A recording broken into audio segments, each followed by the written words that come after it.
Fashion ஆயிடுச்சு. அதுலேயும் இவங்க இந்த கார் தான் வேணும்னு கேட்டிருக்கிறாங்க. அந்த காருடைய விலையே 75 லட்சம் ரூபாய். அந்த காரையும் அவங்க மாமனார் வந்து வாங்கி கொடுத்துருக்காரு. ரிதன்யாவுடைய அப்பா அந்த காரையும் வாங்கி கொடுத்துருக்காரு. 300 பவுன் நகையும் போட்டிருக்காரு.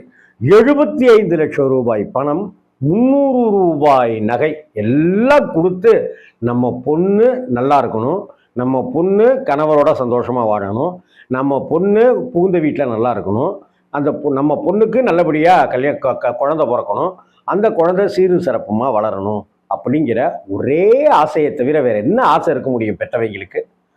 ஆனால் கோயிலுக்கு போயிட்டு ரிட்டர்ன் வரும்போது அப்படியே ஒரு இடத்துல காரை நிப்பாட்டி விவசாயத்துக்கு பயன்படுத்துகிற ஒரு பூச்சிக்கொல்லி மருந்தை அப்படியே குடிச்சிட்டு இறந்து போன ரிதன்யா தான் இன்னைக்கு தமிழ்நாட்டில் முக்கியமான பேசுவோம். மதுரைக்கு பக்கத்தில் திருமங்கலத்துக்கு